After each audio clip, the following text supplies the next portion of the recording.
In 1980, a young girl vanished without a trace during a crowded rock concert, leaving her mother to endure decades of unanswered questions and heartache. But 25 years later, while flipping through a magazine, the mother spots something eerily familiar, a detail that leaves her frozen in disbelief and turned the entire case on its head. Evie Harrow clutched her handbag tightly as she made her way through the bustling international arrivals terminal of Montreal Trudeau Airport. At 62, the journey from Manchester had been exhausting, but the anticipation of seeing her best friend after nearly a decade kept her steps light despite her fatigue. Her eyes scanned the crowd, searching for the familiar face. Though they had both aged, Evie knew she would recognize Diana instantly. They had been inseparable during their university years in the UK, and even though life had pulled them in different directions, Diana to Canada with her husband and Evie remaining in Manchester, they had maintained their bond through letters, phone calls, and occasional visits. "Evie! Over here!" The voice cut through the airport noise, and Evie turned to see Diana Clarkson waving enthusiastically. Despite her 61 years, Diana still had the energetic aura that had drawn Evie to her during their first meeting in the university cafeteria 4 decades ago. Her silver-streaked hair was styled in a fashionable bob, and her eyes sparkled with the same youthful mischief Evie remembered. "Diana!" Evie called back, quickening her pace. They embraced tightly, both women holding on as if making up for all the years spent apart. "Happy birthday, you old thing," Diana said, her voice muffled against Evie's shoulder. Evie laughed, pulling back to look at her friend. "Not until tomorrow, but thank you." "You look wonderful," Diana said, her eyes taking in Evie's appearance. "Retirement suits you." "You're one to talk," Evie replied, still creating art and looking as vibrant as ever. Diana linked her arm through Evie's as they began walking toward the exit. "The tattoo parlor keeps me young. My hands aren't as steady as they once were, but my clients say that adds character to their designs." They made their way to the train station adjacent to the airport, chatting animatedly about Diana's life in Montreal's Plateau area, where she had established herself as a respected tattoo artist after moving from the UK with her husband, now deceased. As they settled into their seats on the train, Diana said, "I can't believe it's been almost 10 years since Michael and I visited you in Manchester." Evie nodded, a shadow passing over her face. "Time slips away, doesn't it?" "I kept telling myself I'd visit sooner, but—" She trailed off, both women knowing what had held her back, the grief that had become Evie's constant companion since her daughter's disappearance 25 years ago. "How are you really doing?" Diana asked softly, squeezing Evie's hand. "The breast cancer is in remission," Evie replied, smiling faintly. "The doctor warned me not to get too stressed, says it's bad for my recovery." "Then this trip is exactly what you need," Diana declared, her tone brightening. "Your birthday, the music festival, what could be better? At our age, this might be the last time we do something this adventurous together," Evie remarked. Diana chuckled. "Speak for yourself. I plan to be causing trouble well into my 80s. They shared a laugh, and for a moment Evie felt the weight she'd carried for 25 years lightened slightly. "And how are you doing with everything else?" Diana asked carefully. Evie knew what she meant. "It's been about 3 months since I've had one of those waves. You know, when I can't help but start searching again." She sighed. "I'm trying, Diana. I'm trying to make peace with it, to keep Marissa in my heart without letting the grief consume me." "She would want that for you," Diana said gently. Evie nodded, swallowing the knot that formed in her throat whenever she thought of her daughter. Marissa had been only 10 years old when she disappeared during a concert in 1980. Despite extensive searches and investigations, no trace of her had ever been found. The pain had cost Evie her marriage, her husband unable to cope with the constant reminder of their loss, and had shaped every aspect of her life since. "Let's talk about something else," Evie suggested, forcing brightness into her voice. Tell me more about this music festival." Diana, understanding her friend's need to change the subject, reached into her bag and pulled out a glossy magazine. "Actually, I wanted to show you something. The festival has some incredible local artists coming, and there's this amazing tattoo designer I thought you might like." She sat close to Evie and flipped open the magazine called Inked, turning directly to a page in the middle without Evie getting a clear look at the cover. The page displayed a series of intricate tattoo designs. "This one would look stunning on you," Diana said, pointing to a delicate floral pattern. Evie scoffed. "Me? With a tattoo? Look at my skin, Diana. I'm all wrinkles and sag now. A tattoo would just get lost in the fold." "Nonsense," Diana countered. "Some of my best clients are over 60, and besides, wouldn't it be wonderful to celebrate our friendship with matching tattoos? Something small and meaningful?" Evie considered the idea, surprised to find herself tempted. "Well, if anyone could make me look good, it would be you." "Exactly." "Let's be young again, Evie. Let's do something spontaneous." Evie smiled, examining the designs on the page. "I don't see anything here that speaks to me," she said finally. "Look through the rest of the magazine," Diana suggested, handing it to her. "Maybe you'll find something you like." As Evie flipped through the pages, she eventually turned back to the cover and gasped. The image showed a woman with extensive facial tattoos, piercings, and what appeared to be decorative horns. Her face was transformed into something almost otherworldly, with elaborate patterns covering every visible inch of skin. "Why would anyone do this to themselves?" Evie asked, studying the image with a mixture of fascination and horror. "She's made herself look like some sort of devil or monster." "It's just body art," Deanna replied, unfazed by the extreme modification. "Some people express themselves more dramatically than others." Evie was about to reply when something caught her eye, a colorful headband the woman was wearing. It featured a vibrant pattern with an orange guitar graphic and splashes of teal and pink. The sight of it sent a jolt through Evie's body. "That headband," she whispered, her voice suddenly strained. Diana looked at her with concern. "What about it?" "Marissa had one exactly like it," Evie said, her fingers trembling as they traced the image. "It was from her favorite band, Velvet Blaze. They gave it to her when we went backstage at their concert, the day she disappeared." Memories flooded back, the excitement on Marissa's face as they entered the crowded venue, the thrill when they were allowed backstage to meet the band, the pride Evie felt watching her daughter receive the treasured headband from her idols. And then the panic, the heart-stopping moment when Evie realized Marissa was no longer beside her, lost in the sea of concert-goers. "I was so absorbed in the concert," Evie continued, her voice thick with emotion. "So stimulated by the crowd, the music, I didn't realize she had wandered off until it was too late." Tears began to form in her eyes.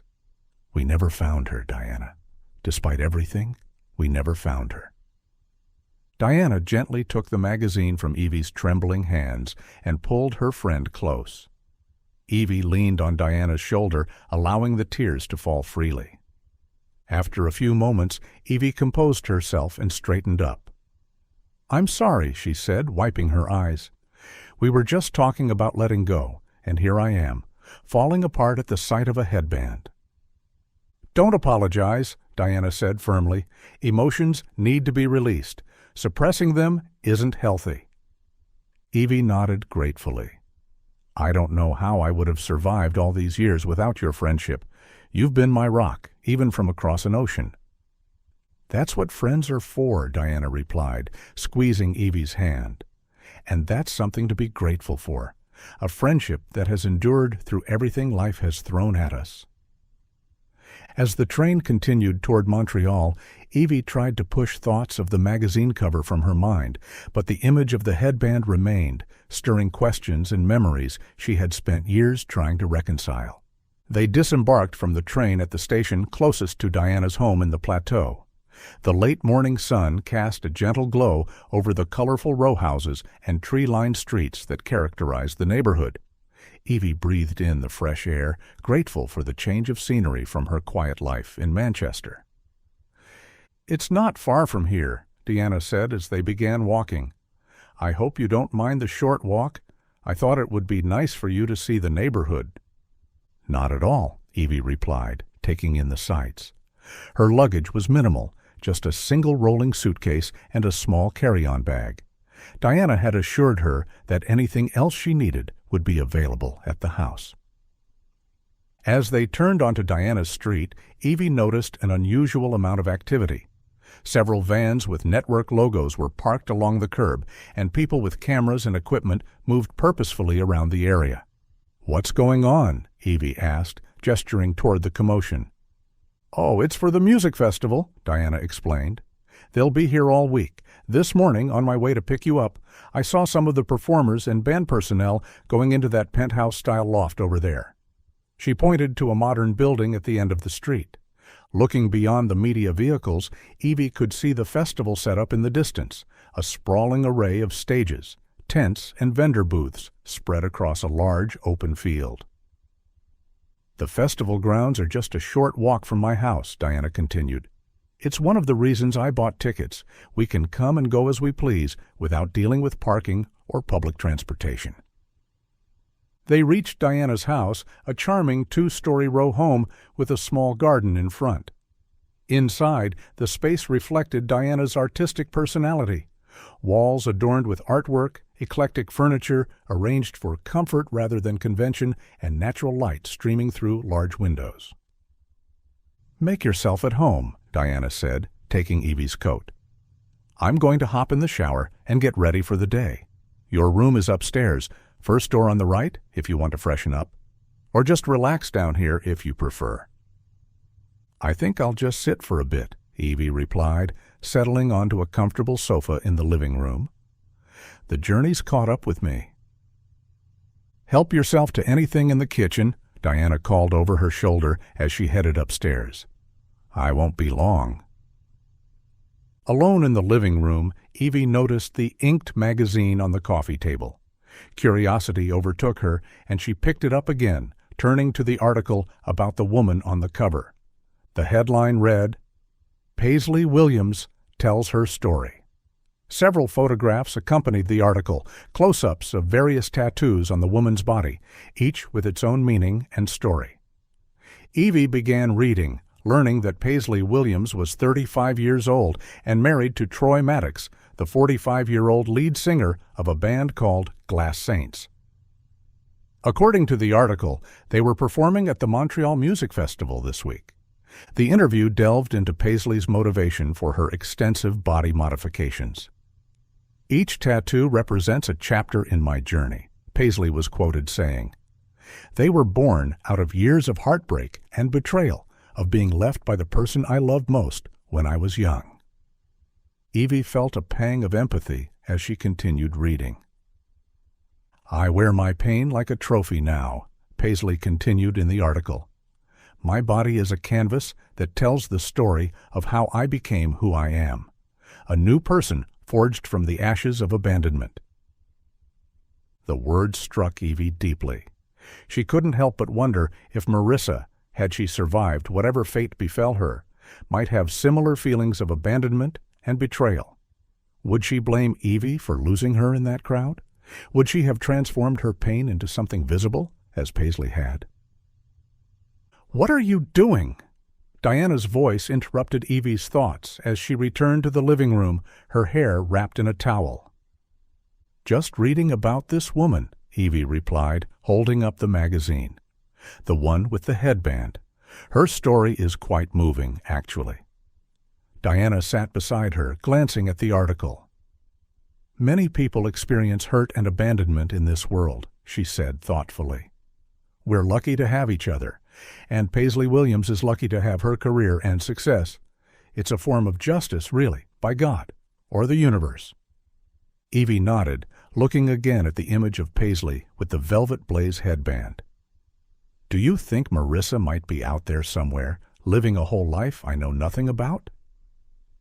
Deanna squeezed her friend's hand.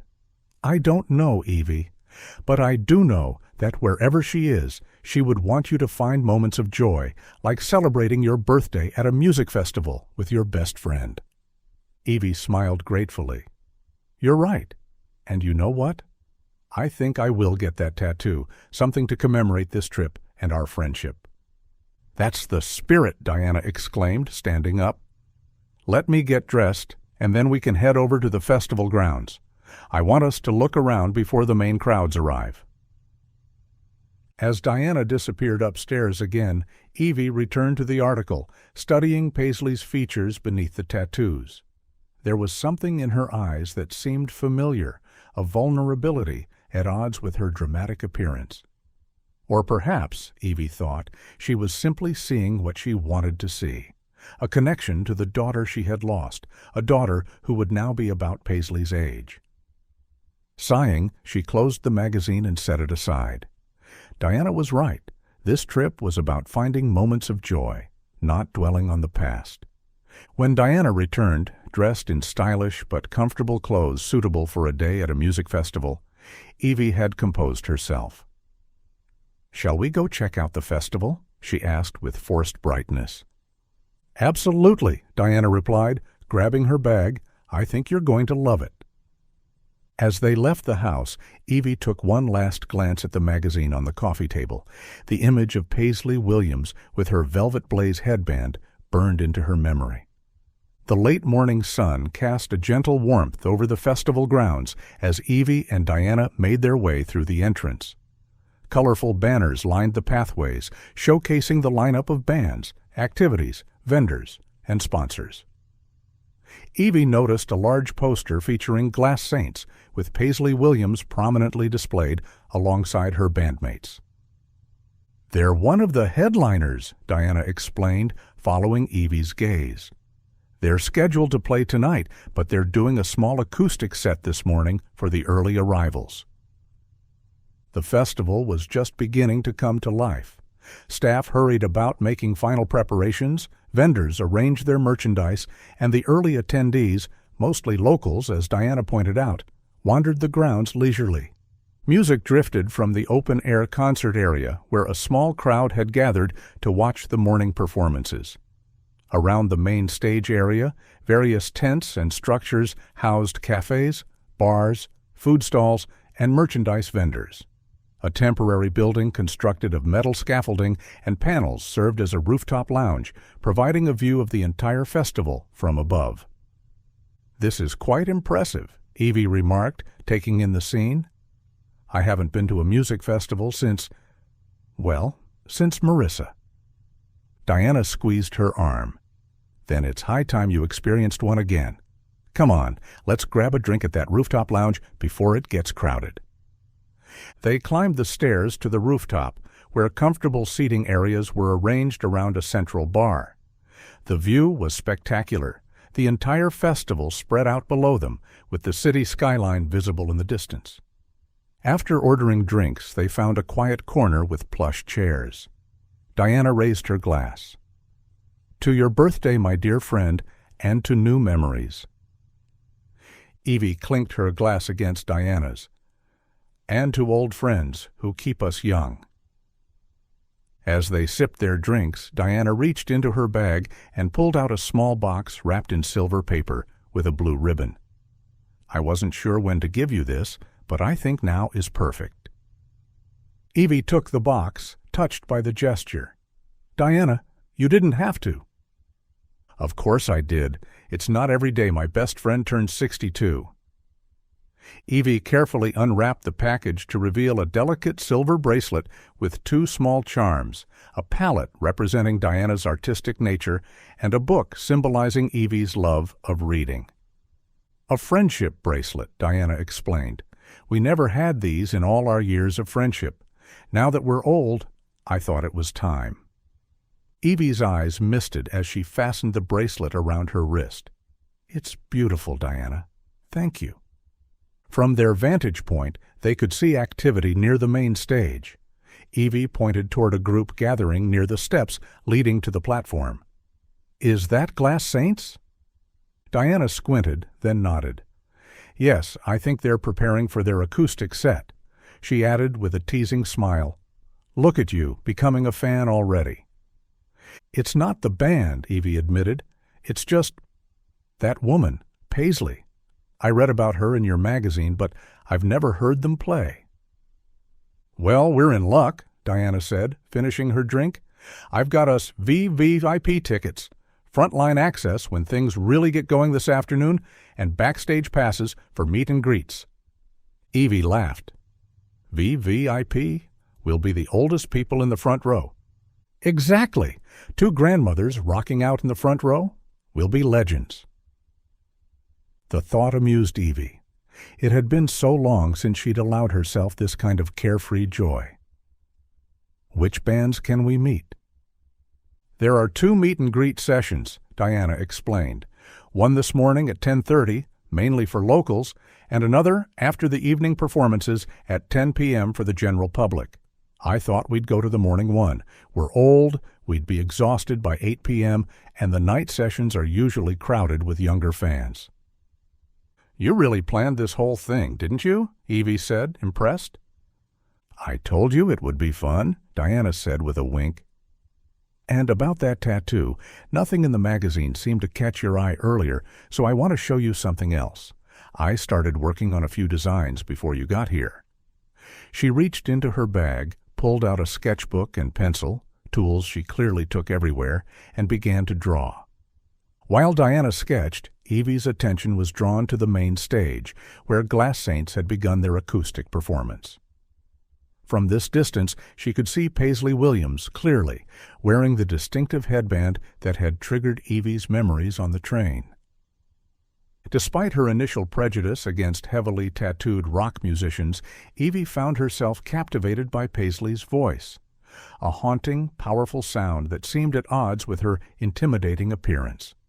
The artificial horns and extensive facial tattoos that had seemed so demonic in the magazine photos were somehow less frightening when paired with the vulnerable quality of her singing.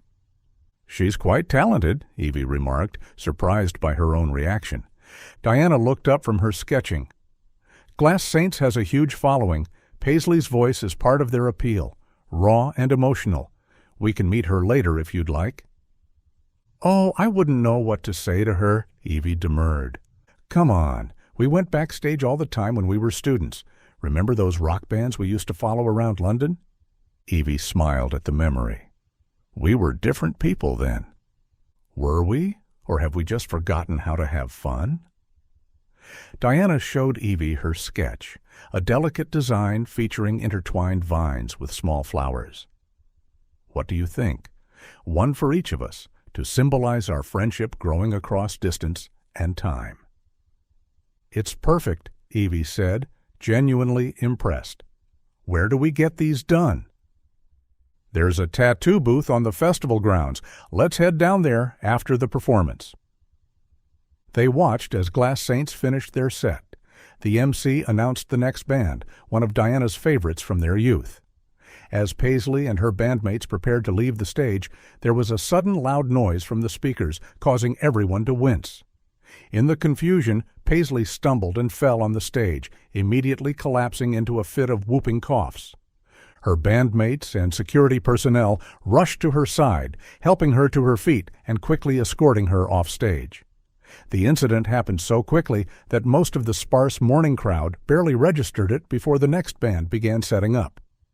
What happened? Evie asked, concerned despite herself. I'm not sure, Diana replied, frowning. Maybe she tripped or had a coughing fit. Hopefully, she's all right. They finished their drinks and made their way down to the main festival grounds, heading toward the tattoo booth Diana had spotted earlier. A small line had already formed, each customer taking approximately 15 to 20 minutes.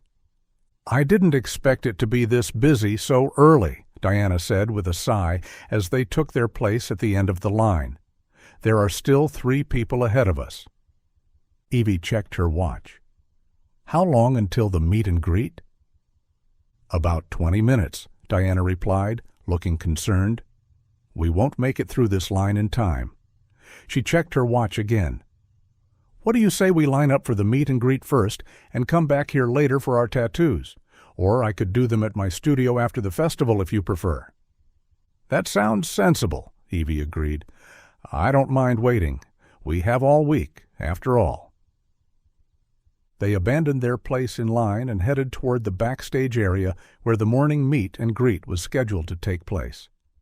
When they arrived at the designated meet and greet area behind the main stage, Evie and Diana were surprised to find no line. The entrance to the backstage area was marked by a gated fence with a small security booth, but no guard was present and no other fans were waiting. "This can't be right," Diana said, checking the time on her watch. "The meet and greet is supposed to start soon." "Maybe we're in the wrong place?" Evie suggested. Diana shook her head.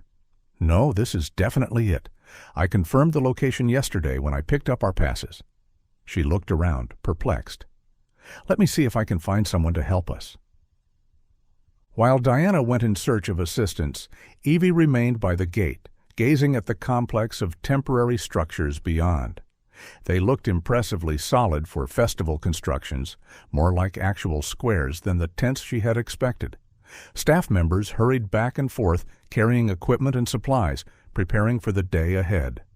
As Evie watched, something caught her eye, a slight movement in her peripheral vision. Turning her attention to the far side of the backstage area, she noticed two figures moving furtively toward the back of what appeared to be a maintenance or storage building. One was a young woman she didn't recognize, but the older man, even from this distance, Evie was certain it was Troy Maddox, Paisley's husband. She recognized his distinctive stage outfit and the way he moved from watching him perform earlier. There was something secretive about their behavior, the way they glanced around before disappearing behind the building. Intrigued and slightly concerned, Evie pulled out her phone and activated the camera, zooming in as much as possible. The image was shaky and blurred, but she could just make out enough to see the two figures exchanging something, small packages passing between their hands, even with their bodies partially hidden behind the building. As Evie continued to watch, the pair began kissing passionately, pressed against the wall of the building. Evie felt her heart sink. After reading about Paisley's history of heartbreak and betrayal in the magazine article, witnessing her husband's infidelity felt especially cruel. She had never been one to take an interest in celebrities or their personal lives, but something about Paisley's story had resonated with her. Perhaps it was the headband connection, or maybe it was simply that Evie understood all too well what it meant to have your life shattered in an instant. Quickly, she took a screenshot of what she was seeing, though the quality was poor due to the distance and the limitations of her phone's zoom capability. As she lowered her phone, she saw Troy and the woman separate. Troy opened a back gate for the woman to slip through, then checked his surroundings before heading back toward the main backstage area. For a brief moment, his gaze seemed to pass over where Evie stood, but she was too far away for him to notice her watching. "Diana!" Evie called, turning to share what she had witnessed, but her friend was nowhere to be seen. Confused, Evie looked around, finally spotting Diana returning with a security guard in tow. "There you are," Diana said as they approached. "I found someone to help us." The security guard, a tall man with a kind face, looked apologetic. "I'm so sorry about this," he said. "There's supposed to be someone stationed here for the morning meet and greet, but there must have been a scheduling mix-up." "Is the meet and greet still happening?" Diana asked. "Yes, of course," the guard assured them. "The morning session is typically much quieter than the evening one. It's mostly for locals and special guests." He reached for his radio. "Let me contact the organizer inside and see what we can do for you." While the guard spoke into his radio, Diana leaned close to Evie. "What were you looking at when I came back? You seemed very focused on something." Evie hesitated, unsure whether to share what she had seen. Before she could decide, the security guard returned his attention to them. "Which band are you here to meet?" he asked. Diana glanced at Evie, then back to the guard. "Well, I'd love to meet the Resonators. They were one of my favorites when I was younger, and my friend here is interested in Glass Saints." The guard relayed this information over his radio, waiting for a response. After a brief exchange, he nodded and turned back to them. "The organizer says they can accommodate you. Follow me, please." He unlocked the gate and held it open for them. As they passed through, Evie found herself scanning the area for any sign of Troy Maddox, but he had disappeared. "Is everything all right?" Diana whispered as they followed the guard toward the backstage complex. "I need to show you something," Evie replied quietly. "But not now. Later." The security guard led them to a sturdy temporary building and handed them off to a festival organizer, a young woman with a clipboard and a headset. "Welcome to the backstage area," she greeted them warmly. "It's not often we have guests for the morning meet and greet. Which band would you like to meet first?" Diana deferred to Evie with a glance. "It's my friend's birthday today. I think we should meet Glass Saints first, if possible." The organizer smiled. "That's very sweet. Happy birthday." She consulted her clipboard. "Let's see if we can arrange that for you." As the organizer stepped away to make arrangements, Evie turned to Diana. "You didn't have to do that. I don't even know their music." "But you seemed interested in Paisley," Diana replied, "and I saw how you reacted to the headband. Sometimes facing these connections to the past can be healing." Evie wasn't sure about that, but she appreciated Diana's intention. While they waited, she debated whether to show Diana the photos she had taken of Troy's indiscretion. Before she could decide, the organizer returned, her expression apologetic. "I'm so sorry," she said. "There seems to be a situation with Paisley Williams. She fell on stage earlier, as you might have seen, and she decided to stay in the nap room to rest. But now we can't seem to locate her." "What do you mean?" Diana asked, concerned. "A staff member said she left the nap room, saying she was going to her team's room, but when we checked, she wasn't there." The organizer shrugged helplessly. "I'm sure she's fine, probably with her husband somewhere. Would you like to meet the other members of Glass Saints instead? Or we could start with the Resonators while we try to locate her." Evie and Diana exchanged glances. "Let's meet the Resonators first," Diana suggested. "They were my favorite band when we were in university." The organizer nodded and began leading them down a corridor. "Follow me, please. They're just finishing up some press interviews, but they're excited to meet fans." As they walked, Evie turned for one last look over her shoulder, her gaze drawn to a window that overlooked the backstage area. Through it, she could see Troy Maddox standing outside, smoking a cigarette and talking intently with two men who appeared to be bodyguards. His expression was serious, agitated, and at one point he handed something to one of the men. Money, Evie was almost certain. Of Paisley Williams, there was no sign. The organizer led them through a maze of corridors within the temporary structure. Despite being constructed for the festival, the building felt remarkably solid and permanent, with proper doors, sound-dampening walls, and even air conditioning. Signs indicated dressing rooms, media areas, and various technical spaces. "Here we are," the organizer announced, stopping outside a door marked with the Resonators logo. "They're expecting you." Diana's face lit up with anticipation. "I can't believe I'm actually going to meet them after all these years. I used to have their posters all over my university dorm room." The organizer knocked on the door, and after a brief exchange with someone inside, she turned back to them with a smile. "They're ready for you now. Enjoy your meet and greet." As the door opened wider, Evie touched Diana's arm. "I'm sorry, but I need to use the bathroom. You go ahead." Diana looked confused. "Can't it wait? This is the moment we've been waiting for." The band members were already visible inside the room, smiling and waving them in.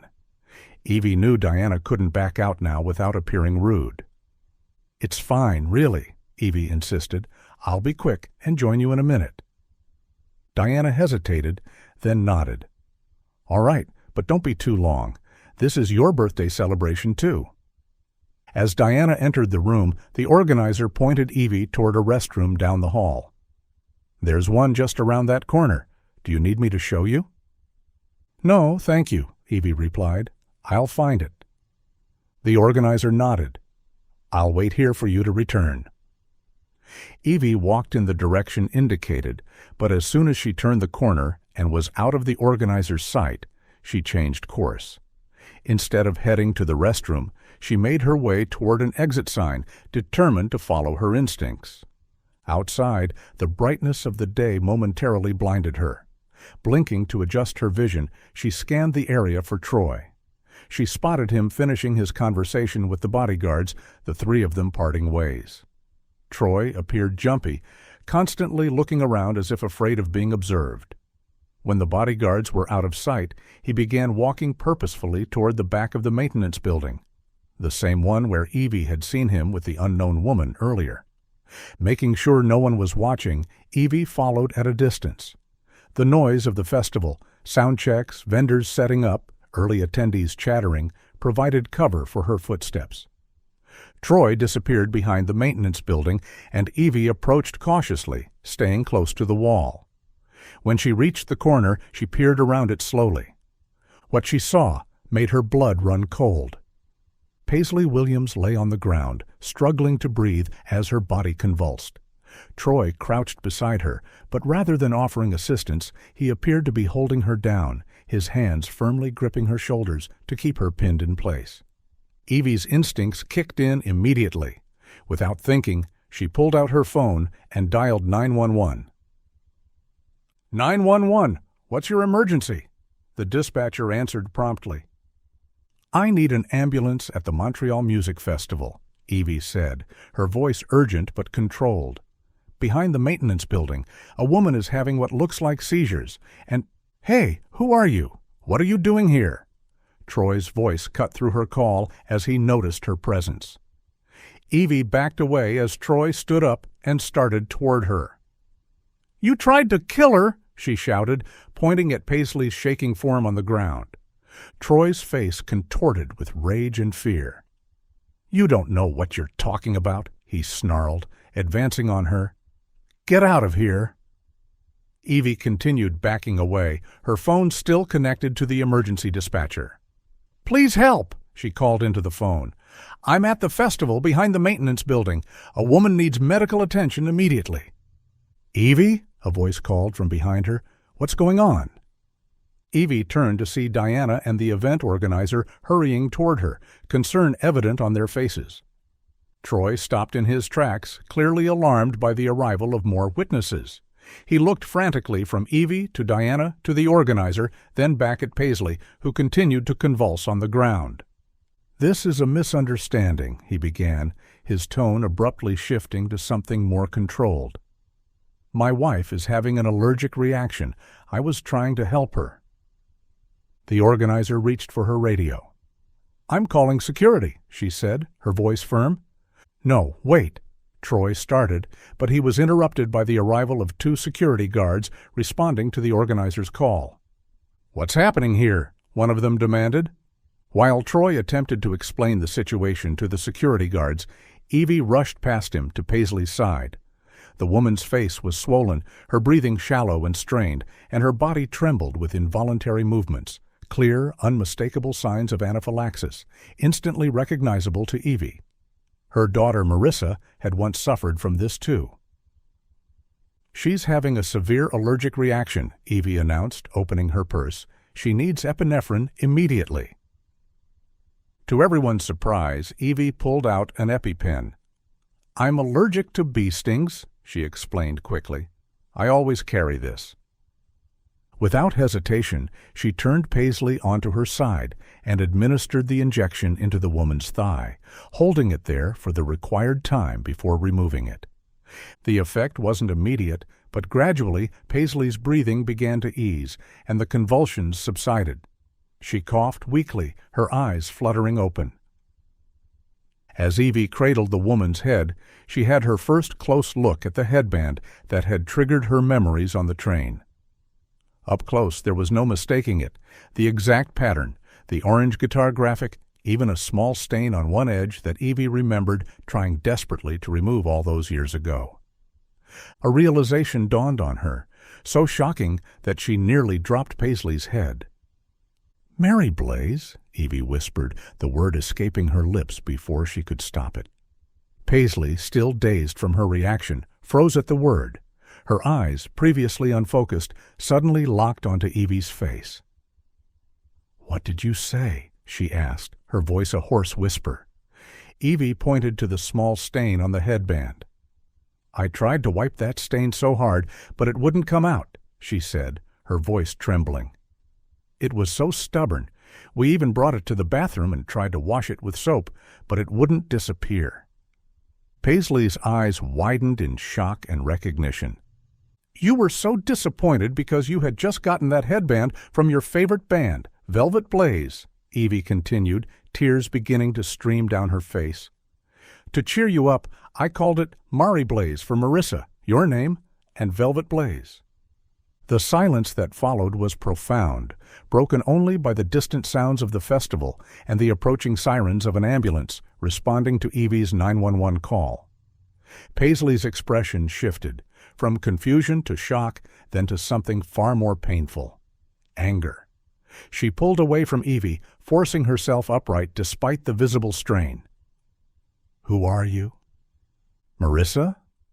"It's me, Evie, your mother." Paisley shook her head slowly, her eyes brimming with hurt. "If you're really my mother, where were you, and what are you doing here?" she asked, her voice cracking. "Why did you leave me that night? They told me you didn't want me anymore." The accusation struck Evie like a physical blow. "Leave you? Marissa, I never left you. You got lost in the crowd. I searched everywhere for you. I never stopped searching, even after the police and everyone else gave up." Paisley, or Marissa, as Evie now knew her to be, shook her head in disbelief. "I'm Paisley now. If you kept searching for me, you would have found me," she said bitterly. By now a small crowd had formed: Troy, the security guards, Diana, the event organizer, and several fans who had come for the meet and greet. All eyes were fixed on the unfolding scene between Evie and the woman known as Paisley Williams. "Who told you that?" Evie asked, her voice breaking. "Who told you I abandoned you?"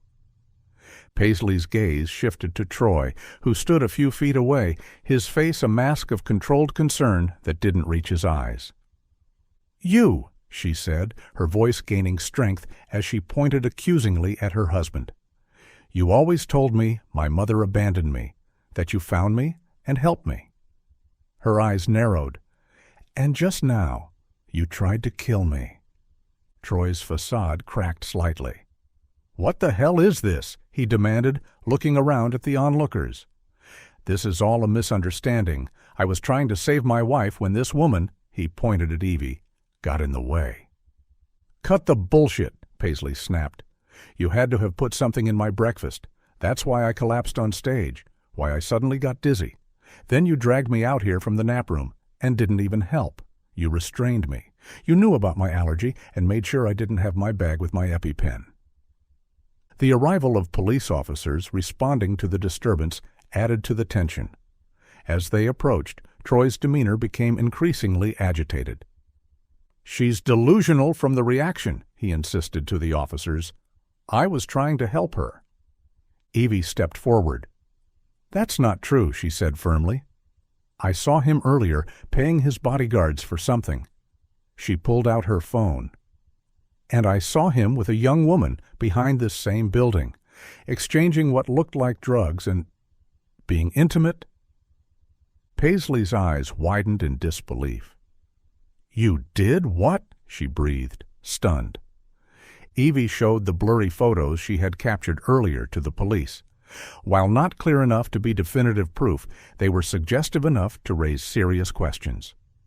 One of the police officers turned to the bodyguards who had remained nearby.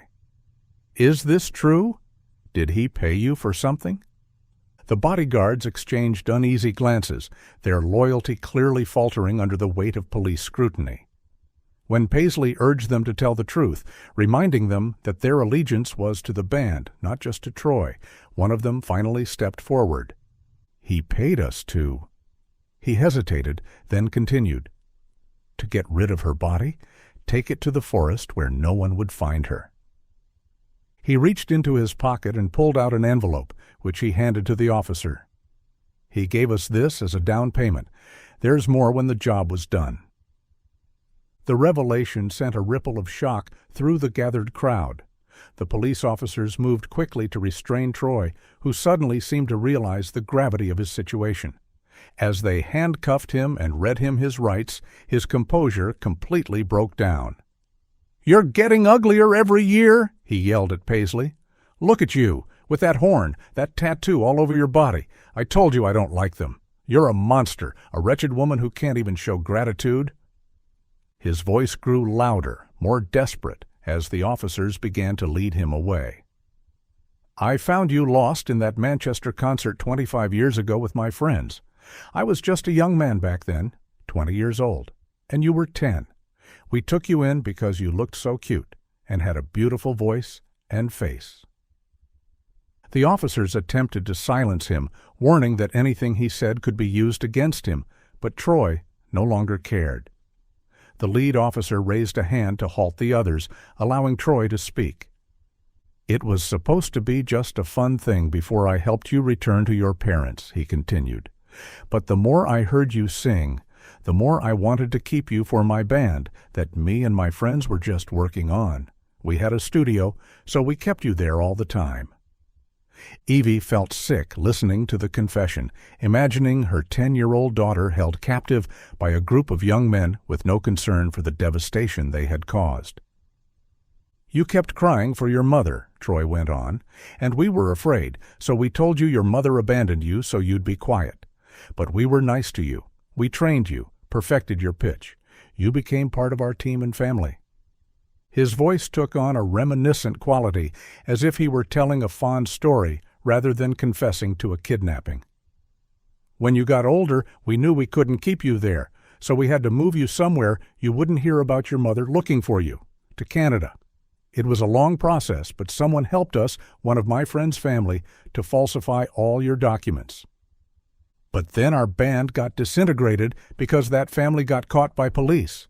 I feared the police would find you based on the tracked document, so I left across the country and formed a new band, Glass Saints." His final words were hurled over his shoulder as he was pushed into the back of the police vehicle. "Don't blame me, Paisley. You never searched for your mother. You just believed everything we told you, and you married me because you said you loved me. But now you're just a proud, ugly pig." The police car door closed on his tirade, leaving a stunned silence in its wake. One of the remaining officers addressed the crowd. "We'll need statements from all witnesses. For now, this area is a police investigation site." He turned to the event organizer. "I'm afraid the Glass Saints performance will have to be canceled." The organizer nodded, already reaching for her radio to communicate the change to the festival staff. Paramedics who had arrived with the police approached Marissa, offering to examine her after her anaphylactic reaction. She allowed them to check her vital signs, but refused to be transported to a hospital. "I'm fine now," she insisted, though her voice was still raspy. "The epinephrine worked." Her gaze returned to Evie, who stood nearby, her face etched with a mixture of joy and sorrow. Despite the revelation that Paisley Williams was her long-lost daughter, Paisley made no move to embrace her mother. There was too much to process, too many years of believing a lie to simply accept the truth in an instant. "The police will need to speak with both of you," an officer told them. "We can take you to the station now for formal statements." Evie nodded, never taking her eyes off her daughter. "Whatever you need." As they were escorted to separate police vehicles, Evie felt Diana's hand slip into hers. "I'll come with you," her friend said quietly. Evie squeezed Diana's hand gratefully. After 25 years of searching and hoping, she had found her daughter, but the reunion was far from the joyful scene she had imagined in her dreams. Instead, it was complicated by years of deception, pain, and the shocking revelation of Troy's attempted murder. As the police car pulled away from the festival grounds, Evie watched the crowd of onlookers through the window. There were more people now compared to the morning, though not as many as there would be for the evening performances. Some had their phones out, no doubt capturing the drama for social media. The story of Paisley Williams, her attempted murder, and the revelation of her true identity would be worldwide news by nightfall. But for Evie, the only story that mattered was the one she had been waiting 25 years to continue. The story of a mother and her daughter, separated by cruelty, but now, against all odds, reunited. The police station buzzed with activity as officers processed the case that had unexpectedly landed in their laps. Troy Maddox had been moved to the booking area while the other members of Glass Saints were being questioned as potential accomplices, though they appeared as confused by the day's events as everyone else. Evie and Diana were led to separate interview rooms, while Paisley was taken to a third. The stark, functional room where Evie found herself contained nothing but a table, 2 chairs, and a recording device. A female detective introduced herself as Sergeant Claire Moreau before beginning the interview. "Mrs. Harrow," she said, her English tinged with a French-Canadian accent, "I understand this is a difficult situation, but I need to ask you some questions about your daughter's disappearance." Evie nodded, her hands clasped tightly in her lap. "Of course." "You reported your daughter, Marissa Harrow, missing in Manchester, United Kingdom, in 1980. Is that correct?" "Yes," Evie confirmed. "She was 10 years old. We were at a Velvet Blaze concert. She just vanished in the crowd." Sergeant Moreau made notes as Evie spoke. "And you're certain that Paisley Williams is your daughter?" "Without a doubt," Evie replied firmly. "The headband she wears, it's the exact one Marissa had the day she disappeared. It was given to her by the band when we went backstage. There's even a stain on it that we couldn't remove." "And you recognize this stain?" "Yes, but it was more than that. When she had the allergic reaction, I recognized the symptoms immediately. Marissa had severe allergies to certain foods, particularly gluten and shellfish. I always carried an EpiPen for my own bee sting allergy." "And the nickname, Mary Blaze, can you explain that?"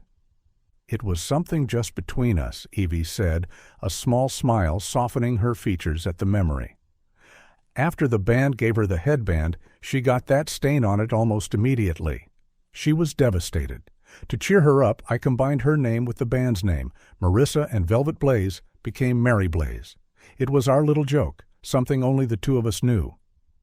Sergeant Moreau nodded, making additional notes. "We'll need to contact the authorities in the UK, of course, and there will be DNA testing to confirm the relationship officially. But your testimony is compelling, Mrs. Harrow." She leaned forward slightly. "Can you tell me what happened today, from your perspective?" Evie recounted everything, from seeing the magazine on the train to spotting Troy with the unknown woman behind the maintenance building, to finding him restraining Marissa during her anaphylactic reaction. "I had no idea who she really was until that moment," Evie concluded. "I just knew someone needed help, and I happened to have an EpiPen." "That was fortunate," the detective observed. "From what the paramedics reported, your intervention likely saved her life." Evie's eyes filled with tears. 25 years of searching, and I found her by chance, only to nearly lose her again in the same moment." Sergeant Moreau's professional demeanor softened slightly. "Mr. Maddox has a history with law enforcement, though nothing as serious as kidnapping or attempted murder. There have been complaints from female fans about inappropriate behavior and some drug-related offenses, but insufficient evidence for prosecution." "What will happen to him now?" Evie asked. "With his confession and the testimony of the bodyguards, he'll face serious charges: kidnapping, falsifying documents, attempted murder. The investigation is just beginning, but he won't be free for a very long time." "And the others? The friends he mentioned who helped take Marissa?" "We'll be working with international authorities to identify and locate them. Your daughter's testimony will be crucial in that effort." The detective hesitated, then added, "Though I should warn you, Mrs. Harrow, that Ms. Williams, or Marissa as you know her, may not be entirely cooperative at first. 25 years of believing one narrative can be difficult to overcome. Evie nodded sadly. I understand. I just want her to know the truth, even if she needs time to accept it. There's one more thing, Sergeant Moreau said, her tone careful. Given Mr. Maddox's history and his comments about your daughter's appearance, we have reason to believe he may have been abusive throughout their relationship, possibly from the beginning when she was still a minor. This is something we'll be investigating thoroughly. The thought made Evie physically ill. Her daughter, her little girl, in the hands of such a man for 25 years. It was almost too much to bear. After completing her statement and signing the necessary forms, Evie was escorted to a family waiting room to rest until further questioning might be needed. To her surprise, Paisley was already there, seated in a chair by the window, her elaborate makeup smudged from the day's events. Diana was nowhere to be seen, presumably still giving her own statement. Evie hesitated in the doorway, unsure whether her presence would be welcome. Paisley turned at the sound of the door, her expression guarded. For a long moment, neither woman spoke. Then, finally, Paisley broke the silence. I'm sorry I didn't believe you, she said quietly. About not abandoning me. After being separated for so long, I chose to believe Troy's word instead. Evie took a tentative step into the room. You had no reason not to believe him. He was the only constant in your life after that day. Paisley laughed bitterly. Some constant. Troy was right about one thing. Look at me. I'm just an ugly, broken woman. No, Evie said firmly, approaching slowly but stopping short of touching her daughter. You're a beautiful, talented woman with a whole life ahead of you. You're 35 with a blossoming career. It doesn't have to end because of Troy. Paisley looked up, studying her mother's face. For the first time since their reunion, something softer entered her expression. You look old now, she said. I still remember you were so young back then. Mom, the word mom sounding strange on her ears after so many years. She reached up to touch her head where the headband had been, now kept by police as evidence. I guess a part of me was still holding on to you. That's why I could never throw the headband away, why I wore it everywhere I went. A small smile touched her lips. Remember that day when we went backstage and met Velvet Blaze, and they gave me the headband? You tried so hard to get me that access because you forgot to register for the VIP tickets. Evie nodded, tears welling in her eyes at the shared memory. I asked around and offered to buy that access from whoever wanted to give it up. Luckily, that one person let me buy it from him. Paisley chuckled, and in that moment, despite the tattoos and piercings that transformed her appearance, Evie could see her 10-year-old daughter's smile. I'm sorry I'm not your little girl anymore, Paisley said quietly. Evie couldn't hold back any longer. She crossed the remaining distance between them and knelt before her daughter's chair, taking Paisley's hands in hers. You are always my beautiful daughter, no matter what. Tears streamed down both their faces as Marissa leaned forward, allowing herself to be embraced by the woman she had believed had abandoned her a quarter-century ago. The door opened, and Diana entered, pausing at the sight before her. Well, she said softly, I'd say this is the best birthday present ever. Evie looked up, her face wet with tears, but her eyes shining with joy. The very best, she agreed. Diana approached them, placing a hand on each of their shoulders. Life has a funny way of coming full circle, doesn't it? 25 years ago, you lost each other. Today, on your birthday, you found your way back together. Paisley pulled back slightly, looking from Diana to her mother with confusion. It's your birthday today?